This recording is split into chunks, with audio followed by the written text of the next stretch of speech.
Hello and welcome to the channel. November 29th, 2025, Istanbul. The call to prayer has just faded over the Golden Horn when a white papal fiat rolls up to one of the most beautiful buildings on earth, the Sultan Ahmed Mosque, better known as the Blue Mosque. Out steps Pope Leo XIV, the first American pontiff, the former cardinal from Chicago, who still jokes about his lifelong loyalty to the White Sox, and the entire world holds its breath for one simple question.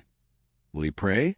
Because every papal visit here comes with the same silent drama. In 2006, Benedict XVI stood in silence facing Mecca, and the press exploded with headlines screaming, "Pope prays in mosque." In 2014, Francis closed his eyes for 2 full minutes beside the Grand Mufti, and the footage went viral as proof of radical bridge building. So when Leo crosses a marble courtyard, slips off his black shoes, and pads inside in his trademark white socks — yes, he really does always wear white socks — every camera is zoomed on his lips, his hands, his eyes. And nothing happens. He smiles warmly. He listens to the muezzin explain the mirab. He marvels at the 20,000 turquoise Iznik tiles glowing in the afternoon light. He nods respectfully as the imam recites a verse from the Quran. But when the muezzin quietly offers, "Holy Father, if you would like to worship here," Leo gently replies, "Thank you. I am just going to look around."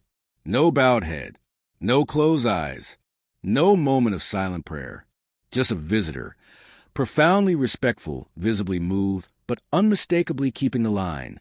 Within hours, the Vatican press office accidentally sends out a pre-written statement claiming the Pope observed a brief moment of prayer. Cue instant chaos. Turkish television runs the clip on loop. Catholic Twitter divides into camps. One cheering Leo for refusing syncretism, the other mourning a missed chance for history. By nightfall, the Vatican issues a rare correction. The bulletin was sent in error. It was taken from the advance booklet. The Holy Father visited in silence and reflection, with profound respect, but did not pray. And honestly, that correction might be the most interesting thing Leo has done all week. Because in an age when every gesture is dissected for hidden meaning, when one photo can spark a culture war firestorm, Pope Leo just chose clarity over optics.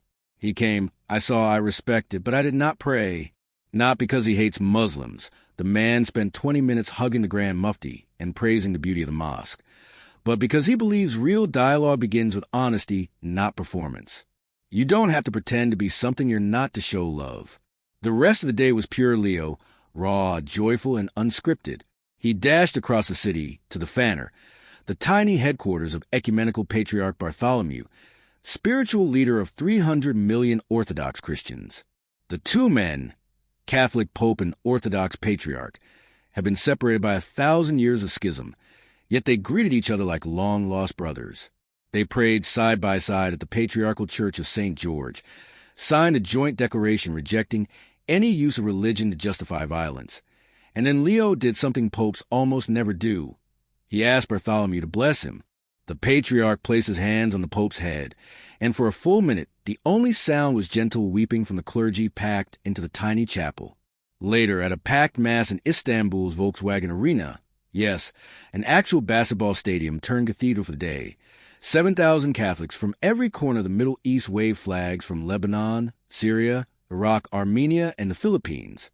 The liturgy was celebrated in Turkish, English, Latin, Armenian, and even Aramaic, the language Jesus spoke. When Leo stepped a microphone in his Chicago accented English and said, "We want to walk together, breaking down walls of prejudice, becoming peacemakers," the place erupted. One woman in the front row was wearing a T-shirt that read "Viva el Papa" in Vatican yellow and Turkish red. Another waved a half turkey, half Vatican flag and screamed until she was hoarse. This is a paradox of Pope Leo's Turkey trip. In the mosque, he was strikingly reserved, yet everywhere else he was the most affectionate pontiff in memory, hugging refugees, kissing babies, letting little kids interrupt his homily to take selfies.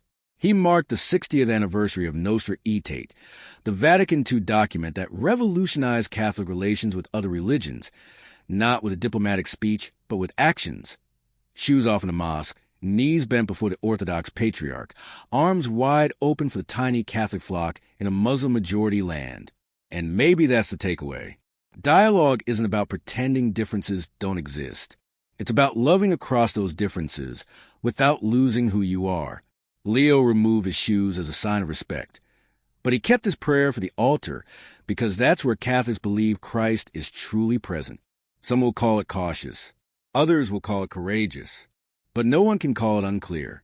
As the sun set over Bosphorus, Pope Leo boarded his plane back to Rome wearing the same white socks, carrying the same warm smile, and leaving behind a city that saw, for one crystalline weekend, what honest interfaith encounter actually looks like. Not forced photo ops, not diluted doctrine, but 2 billion people shepherds choosing respect without compromise and love without confusion. Drop a prayer hand or a heart in the comments if this Pope keeps surprising you. Hit like if you respect the honesty, and subscribe because Leo's next trip is already on the calendar. And something tells me he'll keep writing history one quiet, courageous gesture at a time. See you in the next one. Stay blessed.